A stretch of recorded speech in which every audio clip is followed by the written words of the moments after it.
नमस्कार साथियों, स्वागत है मेरे YouTube चैनल गुरुकुल क्लासेस 9261 पर। आज की वीडियो भी बहुत इंटरेस्टिंग होने वाली है। हम लोग चर्चा करेंगे आज टेंस के बारे में और टेंस से संबंधित जो बेसिक बातें होती है, मैंने एक वीडियो पहले अपलोड कर दिया, उसको आप जाके देख लें। मैं डिस्क्रिप्शन में लिंक डाल दूंगा। आज इस वीडियो में हम लोग चर्चा करने वाले हैं टेंस के जो चारों एस्पेक्ट्स होते हैं। क्योंकि हम सब लोग जानते हैं कि टेंस 3 प्रकार के होते हैं, प्रेजेंट, पास्ट और फ्यूचर। प्रत्येक जो प्रकार होता है उस प्रत्येक प्रकार के आगे चार चार आगे एस्पेक्ट्स होते हैं, ठीक है ना। यूं कह दो चार चार भाग होते हैं। तो वो जो चार चार भाग होते हैं उसमें पहला जो भाग होता है वो सिंपल होता है, दूसरा कंटिन्यूअस होता है, तीसरा परफेक्ट होता है और चौथा परफेक्ट कंटिन्यूअस होता है, ठीक है ना। तो इन चारों एस्पेक्ट्स को उन तीनों टेंस के साथ में यदि हम जोड़ते हैं तो कुल मिला के टोटल जो टेंसेस की संख्या होती है वो 12 बन जाती है, ठीक है ना। क्लियर है, ये सब जानते हैं। तो आप जैसे ये वाला भाग है, आपके पास 3 टेंस है। एक तो मैंने यहाँ पर नाम लिख दिया, एक टेंस तो आपका है प्रेजेंट, दूसरा आपका टेंस है पास्ट और तीसरा आपका टेंस है फ्यूचर, ठीक है ना। अब ये जो एस्पेक्ट होते हैं वो कैसे जुड़े हुए होते हैं, आप इनमें से कोई भी एक टेंस उठा लीजिए। जैसे मैंने प्रेजेंट उठा लिया, इसको उठा के बस इसके आगे ले आइए आप। फिर पास्ट को उठाइए, चारों के आगे रख दीजिए। फिर फ्यूचर को उठाइए, चारों के आगे रख दीजिए, ठीक है ना। एग्जाम्पल के तौर पर हमने प्रेजेंट को उठाया, present simple tense, present continuous tense, present perfect tense, present perfect continuous tense. इसी तरह से past simple, past continuous, past perfect और पास्ट परफेक्ट कंटिन्यूअस। और future simple, future continuous, future perfect और फ्यूचर परफेक्ट कंटिन्यूअस। ये आपके कुल मिला के 12 टेंस हो गए, ठीक है ना। आपको प्रत्येक टेंस का एक ही अगर वीडियो में मैं सारा करवाऊं तो वीडियो बहुत लंबी हो जाती है, अनइंटरेस्टेड बन जाती है, उसके अंदर आप रुचि नहीं रहेगी। इसलिए मैं आपके सामने 12 के 12 टेंस के एक एक टेंस का वीडियो अपलोड करता जाऊंगा। सारे वीडियो आपको मेरे YouTube चैनल गुरुकुल क्लासेस 926 पर आपको मिलेंगे, ठीक है ना। अगर आप चैनल पर नए हैं तो चैनल को सब्सक्राइब कीजिएगा। और जो भी आपको कोई भी मेरे वीडियो के अंदर कोई खामी नजर आ रही है, आप कमेंट करके मुझे बताइएगा। निश्चित रूप से उस चीज़ पर समाधान किया जाएगा। कोई आपकी क्वेरी हो वो आप पे भेजिएगा मेरे पास, मैं निश्चित रूप से उस चीज़ का आपको रिप्लाई करूंगा। 100% आपके रिस्पॉन्ड, आपका जो भी क्वेरी होगा उसको रिस्पॉन्ड मैं करूंगा ही करूंगा, ठीक है। चलिए, तो मैं बिना आपका टाइम गंवाए आपको लेके चलता हूँ आज टेंस का पहला पार्ट, जो कि प्रेजेंट सिंपल टेंस है। उसके बाद में हम कंटिन्यू एक एक करके सारे पढ़ते चलेंगे। तो पहला जो टेंस है वो है आपका प्रेजेंट सिंपल टेंस। आपके घर के अंदर जो भी बच्चा 5वीं, 6ठी, 7वीं, 8वीं, 9वीं, 10वीं, 11वीं, 12वीं या कोई भी क्लास के अंदर पढ़ रहा है, सबको ये वीडियो दिखाइए। सबके काम की बात है यदि बच्चा पढ़ रहा है तो, ठीक है ना। तो पहला जो आपका टेंस है वो हो गया present simple tense. Present simple tense. हालांकि आज आप सोशल मीडिया पर, यूट्यूब पर आप टेंसेस के बारे में वीडियो देखोगे, डिजिटल बोर्ड के ऊपर बहुत ही हाई लेवल से समझाए हुए मिलेंगे। तो वो जो वीडियो जब हम पढ़ते हैं, हालांकि ये नहीं कि उन गुरुजनों ने गलत पढ़ाया, सब अपनी जगह सही पढ़ाते हैं, लेकिन उनकी जो पढ़ाने की थ्योरी होती है उसका जो स्टैंडर्ड होता है, लेवल जो होता है वो बहुत हाई होता है, ठीक है। तो जल्दी से जैसे कि हम लोग जिस ग्राउंड से आते हैं वहां पर इतना जल्दी पकड़ नहीं बनती है। तो मेरा उद्देश्य ये नहीं है कि मैं यहाँ पर स्टैंडर्ड क्वालिटी, मैं भी डिजिटल बोर्ड पर वीडियो अपलोड कर सकता हूँ, कोई दिक्कत नहीं, मेरे पास अवेलेबल है। लेकिन अपने को क्या है कि बेसिक चीजें बेसिक तरीके से ही सीखने में आनंद आना चाहिए, और यहाँ से ही हम सीखे जा सकते हैं, तड़क भड़क से हम लोग नहीं सीखने वाले, ठीक है ना। तो कि मान लो कि चिप लगा के अंदर छोड़ दी, डिजिटल बोर्ड पर ऑलरेडी लिखा हुआ है, फीड किया, वो आ रहा है सामने और टीचर पढ़ा रहा है, उसमें आनंद नहीं। मैं एक एक चीज आपको लिख के बताऊंगा ताकि वो आपके प्रॉपर तरीके से समझ में आती रहे, ठीक है ना।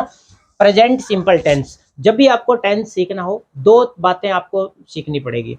एक तो उस टेंस की हिंदी में क्या पहचान है। देखिए, मैंने तीनों टेंस की हिंदी में, प्रेजेंट, पास्ट और फ्यूचर, तीनों की बेसिक जो पहचान होती है वो एक वीडियो में अपलोड कर दी है, ठीक है ना।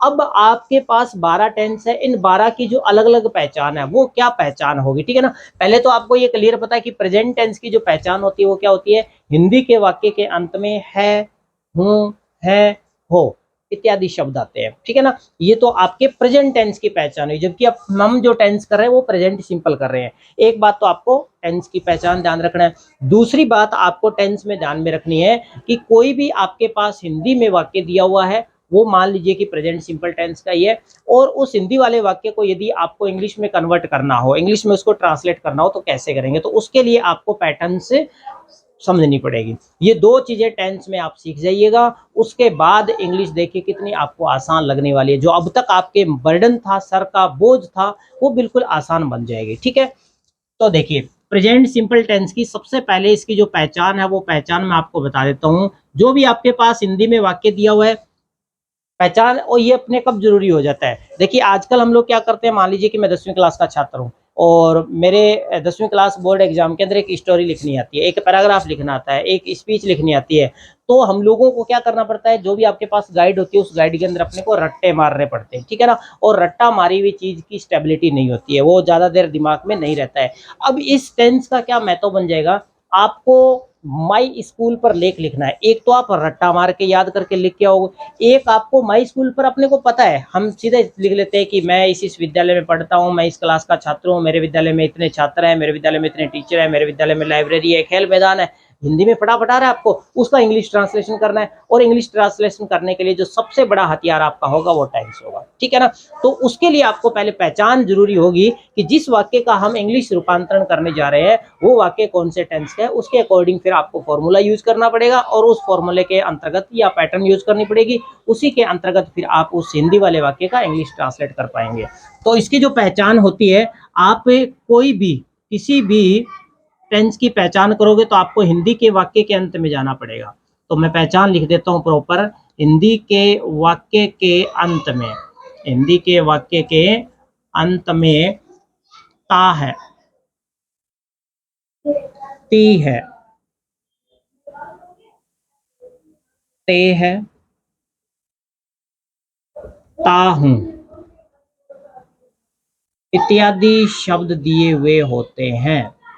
अब बस ये आप नोट कर लीजिए, कोई भी हिंदी का वाक्य दिया हुआ है उसके अंत में ता है, ती है, ते है, ता हूं। अगर ये चार में से कोई भी शब्द आपको दिया हुआ मिल गया, बेझिझक आप रिस्पॉन्ड कीजिएगा कि आपका टेंस प्रेजेंट सिंपल टेंस है। सिंपल को इंडेफिनिट भी बोला जाता है, ठीक है ना, प्रेजेंट इंडेफिनिट टेंस है। अब जैसे आपके पास वाक्य था, आप वाक्य के जब भी पहचान करनी हो आपको हिंदी के वाक्य की, तो आप एंड में ही जाएंगे, वहां पर आपको इनमें से कोई भी दिया हुआ मिल गया, ता है, ती है, ते है, ता हूं, तो आपका वाक्य प्रेजेंट सिंपल टेंस का ही होगा। अब इसके बाद आपको क्या करना है, जो भी हम वाक्य लिखते हैं संरचना के आधार पर जो वाक्य लिखते हैं, तो वाक्य को हम चार प्रकार से बनाते हैं। एक तो आपका सकारात्मक वाक्य होता है जिसको इंग्लिश में एफर्मेटिव कहा जाता है, एक नकारात्मक वाक्य होता है जिसको नेगेटिव बोलते हैं, एक प्रश्नवाचक वाक्य होता है जिसको हम इंटरोगेटिव बोलते हैं, और एक प्रश्नवाचक नकारात्मक वाक्य होता है जिसको हम इंटरोगेटिव नेगेटिव सेंटेंस बोलते हैं। ठीक है ना, तो ये जो आपके चार प्रकार के वाक्य हैं, आप एक प्रकार सीखिए, बाकी के तीन ऑटोमेटिक आएंगे आपको। ठीक है, तो मैं सबसे पहले शुरुआत कर रहा हूं आपके पॉजिटिव वाक्य की या एफर्मेटिव वाक्य की, कि आपके पास एफर्मेटिव वाक्य दिया हुआ है, उस एफर्मेटिव सेंटेंस को हिंदी से हम अंग्रेजी में यदि बदलेंगे तो उसके लिए क्या ऐसा फॉर्मूला यूज करें कि वो हिंदी से इंग्लिश में बदल जाएगा। कुछ बच्चों को अभी भी सकारात्मक नकारात्मक प्रश्नवाचक इनका ज्ञान नहीं है, तो मैं एक साइड में पहले ये बता देता हूं।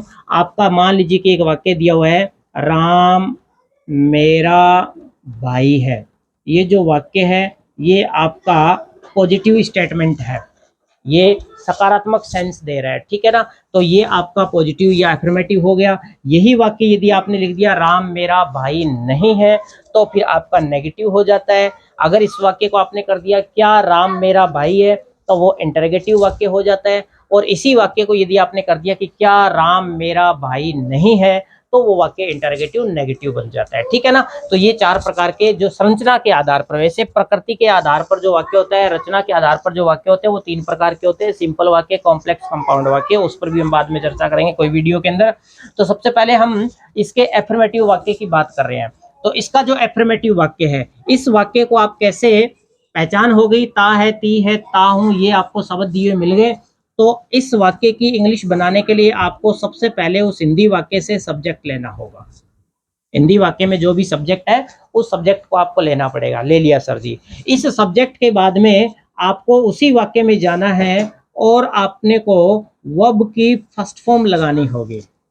वर्ब की कौन सी फॉर्म लगानी होगी, फर्स्ट फॉर्म। सर जी ये वर्ब कहाँ है, तो जो आपका वाक्य दिया हुआ है उसी वाक्य में वर्ब होगी, और कहाँ होगी, ये जो लास्ट में ता है, ती है, ते है, ता हूं, ये जो शब्द दे रखे ना, इनके साथ में एक शब्द जुड़ा हुआ मिलेगा, जुड़ा हुआ इनके साथ में जुड़ा हुआ मिलेगा, वही आपकी वर्ब होगी और उसी वर्ब की आपको फर्स्ट फॉर्म लगानी है।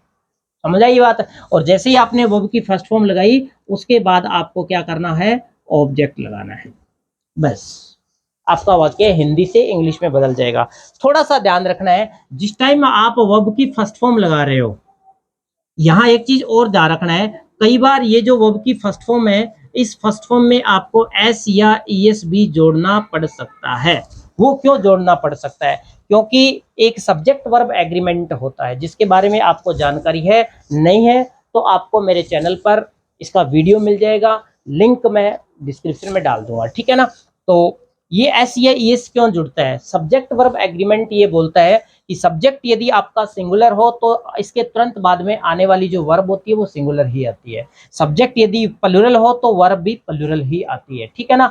अब आपके पास यहाँ सब्जेक्ट यदि सिंगुलर है और यहाँ वर्ब आपकी गलती से प्लूरल लग गई तो वाक्य गलत हो जाएगा। वर्ब का सिंगुलर प्लूरल आपको पता होना चाहिए, इसका भी मेरा वीडियो अपलोड किया हुआ है। वर्ब जैसे मान लीजिए आपके पास दे रखी है गो, ये वर्ब की फर्स्ट फॉर्म है, ठीक है ना। ये सिंगुलर है या प्लूरल है? तो ध्यान रखें, ये प्लूरल होती है, ये बहुवचन है, ठीक है ना। अब मान लो आपका सब्जेक्ट एक वचन है और आप गो लगा दो उसके साथ, तो आपका वाक्य गलत हो गया, क्योंकि एक वचन सब्जेक्ट के साथ एक वचन वर्ब ही आती है, ठीक है ना। अब एक वचन, मान लो आपके पास सब्जेक्ट एक वचन है, वर्ब हम गो लगा नहीं सकते क्योंकि गो तो बहुवचन है, तो उसको एक वचन बनाने के लिए क्या करेंगे, उसमें आपको एस या ईएस जोड़ना पड़ेगा। जैसे ही उसमें आप एस या ईएस जोड़ोगे, आपकी वर्ब एक वचन हो जाएगी, सिंगुलर हो जाएगी। क्लियर? सब्जेक्ट वर्ब और ऑब्जेक्ट, तीन तत्व ध्यान में रखने हैं प्रेजेंट सिंपल टेंस के किसी भी हिंदी वाक्य को अंग्रेजी में बदलने के लिए। अब एग्जांपल्स पर आइए, कैसे इस सूत्र का हम प्रयोग करेंगे। तो मैं यहाँ आपको इसके एग्जांपल्स, एक दो एग्जांपल्स बता देता हूँ, बाकी आप खुद करके देखेंगे तभी ये होगा, ठीक है ना। इसका मैं नेगेटिव फॉर्मेट भी आपको अभी बताऊंगा, नेगेटिव जो इसका फॉर्मूला है या पैटर्न है वो भी बता देता हूँ, लेकिन पहले आप हिंदी वाक्य का इंग्लिश कन्वर्जन कीजिए। वाक्य दिया हुआ है, रमेश एक कहानी लिखता है। रमेश एक कहानी लिखता है।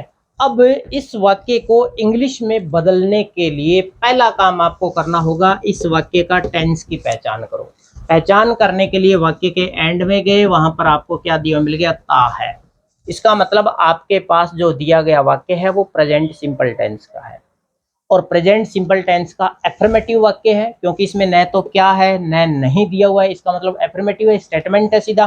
तो उसके लिए जो हमने अभी फॉर्मूला लिखा था वो फॉर्मूला आपको काम में लेना है। अब फॉर्मूला कह रहा है कि सबसे पहले सब्जेक्ट लगाओ वाक्य में। चलिए मैं फॉर्मूला एक बार फिर से आपको यहाँ लिख के बता देता हूँ। हमने फॉर्मूला लिखा था सब्जेक्ट वर्ब और ऑब्जेक्ट। वर्ब की आपको फर्स्ट फॉर्म चाहिएगी, ठीक है ना। सबसे पहले आपको सब्जेक्ट चाहिए, सब्जेक्ट दे रखा है रमेश, ये हमने रमेश लिखा, क्लियर। इसके बाद ये कहता है वर्ब की फर्स्ट फॉर्म लगानी है। मैंने आपको बताया कि ये जो पहचान दी होती है, इस पहचान के साथ में वर्ब जुड़ी मिलेगी, साथ में क्या शब्द जुड़ा हुआ है, लिख। क्या जुड़ा हुआ है, लिख। तो इसकी बराबर जब आपको वर्ब बनानी हो तो इस पहचान को एक बार के लिए मन से छिपा दीजिए और वहां पर ना लगा के देख लो, क्या लगाना है, ना। तो ये शब्द क्या बन गया, लिखना। हर शब्द के साथ में आपको ना लगा के देखना है, हर शब्द के अंत में, ठीक है ना। तो वो वर्ब बन जाएगी। तो वर्ब होगी आपके पास क्या, लिखना। अब लिखना की आपको फर्स्ट फॉर्म चाहिए, और लिखना की जो फर्स्ट फॉर्म होती है वो क्या होती है, वो होती है सर जी राइट। क्या होती है, राइट। अब देखिए यहाँ रमेश आपके पास एक वचन है, आपने जो राइट लिखा है वो बहुवचन लिखा है, इसका मतलब वाक्य गलत हो रहा है। तो आपको क्या करना पड़ेगा, इस वर्ब को एक वचन बनाना पड़ेगा, और एक वचन बनाने के लिए इसके अंत में एस या ईएस हम लोग जोड़ते हैं, तो ये भी एक वचन होगी, ठीक है ना। अब कई हो सकता है कि कैंडिडेट के मन में ये विचार भी आ जाए कि आपने यहाँ पर फटाक एस लगा दिया, आप तो कह रहे हो कि या तो एस लगेगा या ईएस लगेगा, तो हमें कैसे पता चलेगा कि एस लगाएं या ईएस लगाएं। तो इसका भी मैं आपको तोड़ देता हूँ। जो भी वर्ब है उस वर्ब के एंड वाले लेटर पर जाइए आप, अगर वहां पर आपको S, double S, S H, C H, O, X, Z ये दिया मिल जाए तो आप ईएस जोड़ोगे, अगर इनमें से कोई भी नहीं है तो आप सीधा एस जोड़ दोगे, ठीक है ना। तो ये आपका सब्जेक्ट हो गया, ये वर्ब की फर्स्ट फॉर्म होगी। इसके बाद ये कह रहा है ऑब्जेक्ट। ऑब्जेक्ट की जैसे ही बात आती है आप वाक्य को पीछे से आगे की तरफ लिखना शुरू कर दो। रमेश पहले लिखा जा चुका है, लिखना की अंग्रेजी हमने लिख दी। अब आपके पास शब्द क्या बचा है, एक कहानी। एक कहानी की इंग्लिश क्या होगी? A story. ये आपका वाक्य बन गया, Ramesh writes a story. Clear? अब मैं आपको लेके आता हूं, यदि आपका वाक्य नेगेटिव हो, वाक्य क्या हो? नेगेटिव हो, तो उस नेगेटिव वाक्य का किस प्रकार से हम ट्रांसलेशन करेंगे? पहचान तो पहले आपको करनी है ही, पता चल गया कि प्रेजेंट सिंपल टेंस का ही वाक्य है और वाक्य नेगेटिव दे रखा है, तो उसके लिए सबसे पहले आप सब्जेक्ट लगाओगे। इसके बाद आपको इन दो में से कोई एक हेल्पिंग वर्ब लगानी है, डू या डज में से। एक वचन के साथ डज लगाना है और बहुवचन सब्जेक्ट के साथ डू लगाना है। इसके बाद आपको लगाना है नॉट, फिर लगाना है वर्ब की फर्स्ट फॉर्म और फिर लगाना है आपको ऑब्जेक्ट। दोबारा देख लीजिए, सबसे पहले सब्जेक्ट, उसके बाद डू या डज दोनों में से कोई एक हेल्पिंग वर्ब लगेगी, इसके बाद नॉट लगाना है, फिर वर्ब की फर्स्ट फॉर्म लगानी है और फिर ऑब्जेक्ट लगाना है। ठीक है? डू आपका बहुवचन सब्जेक्ट हो तो लगेगा और डज जब सब्जेक्ट आपका एक वचन हो तब लगेगा। अब ये जो ऊपर आपका वाक्य लिखा हुआ था, रमेश एक कहानी लिखता है, इस वाक्य को आप नेगेटिव कर दीजिए और नेगेटिव करेंगे तो ये क्या हो गया? रमेश एक कहानी नहीं लिखता है। ये नेगेटिव हो गया। अब इस नेगेटिव वाक्य को हम इंग्लिश में बना रहे हैं, तो सबसे पहले पहचान सब हो गई आपकी। वाक्य आपका प्रेजेंट सिंपल टेंस का ही है, ठीक है ना? सबसे पहले आपको सब्जेक्ट चाहिए, तो सब्जेक्ट हमने लिख दिया, वाक्य में सब्जेक्ट ये हो गया रमेश। इसके बाद आपको डू और डज में से क्या लगाना पड़ेगा? रमेश एक वचन है तो क्या लगाओगे? डज। इसके बाद आपको क्या लगाना है? नॉट। ये हमने क्या लगा दिया? नॉट। इसके बाद आपको क्या करना है? वर्ब की फर्स्ट फॉर्म लगानी है, वर्ब आपके पास लिखना है, तो वर्ब की फर्स्ट फॉर्म क्या होगी? राइट। अब आपको एस नहीं जोड़ना है इसके अंदर, ठीक है ना? वो सब्जेक्ट के तुरंत बाद में जो वर्ब होती है उसमें ऑलरेडी हो गया, ये यहाँ पर हमने फैसला कर लिया एस का, ठीक है? अब वर्ब की फर्स्ट फॉर्म हो गई, फिर ये कह रहा है ऑब्जेक्ट लगाओ। ऑब्जेक्ट क्या है? एक कहानी, तो इंग्लिश क्या हो जाएगी एक कहानी की? A story. ये है आपका इसका नेगेटिव पैटर्न, ठीक है? अब जो दो भाग और बचते हैं आपके, इंटरगेटिव और इंटरगेटिव प्लस नेगेटिव, बहुत आसान होते हैं। जब आप इनको सीख जाएंगे, उस पर मैं एक दिन आपको चर्चा करके बताऊंगा कि किस तरह से इनका इंटरगेटिव और नेगेटिव बनता है। कुछ नहीं होता इंटरगेटिव में, ये हेल्पिंग वर्ब निकल के आगे आ जाती है, बाकी सेम टू सेम। इंटरगेटिव में ये हेल्पिंग वर्ब सब्जेक्ट के पहले आ जाएगी, बस स्थान चेंज हो जाता है इनका आपस में, ठीक है? और इंटरगेटिव नेगेटिव बनाओगे तो इनका स्थान चेंज हो गया और तीसरे स्थान पर नॉट लग जाता है, ठीक है? तो अब आपके पास जो भी वाक्य हो जिसके अंत में ता है, ती है, ते है, ता हूं ये शब्द आ रहे हो, तो आप उन वाक्यों को सब्जेक्ट, वर्ब की फर्स्ट फॉर्म और ऑब्जेक्ट, इस सूत्र से आप अंग्रेजी में ट्रांसलेट कर सकते हैं। और यदि वो वाक्य नेगेटिव है तो सब्जेक्ट, डू या डज, नॉट, वर्ब की फर्स्ट फॉर्म है, ऑब्जेक्ट से आप लोग ट्रांसलेट कर सकते हैं, ठीक है ना? तो ये आज की वीडियो में बस इतना ही। कैसा लगा आपको वीडियो कमेंट करके बताइएगा। और फिर से मैं आपसे रिक्वेस्ट कर रहा हूँ कि वीडियो को शेयर कीजिएगा। अगर आप चैनल पर नए हैं तो चैनल को सब्सक्राइब कीजिएगा। और मुझे आप फेसबुक पर भी फॉलो कर सकते हैं, वहाँ पर भी आपको डेली शाम को 7:30 से लेके और 8:30 बजे के बीच में मैं लाइव मिलता हूँ। किसी न किसी टॉपिक को लेके हमारी निश्चित रूप से डेली डिस्कशन होती है। तो कृष्ण कुमार नाम से मेरा पेज है, प्रोफाइल है, वहाँ पर जाके आप वहीं उसमें भी आप मुझे फॉलो कर सकते हैं। और यूट्यूब चैनल को आप सब्सक्राइब कीजिएगा, गुरुकुल क्लासेस 9261 को। मिलूंगा अगली वीडियो में। नमस्कार।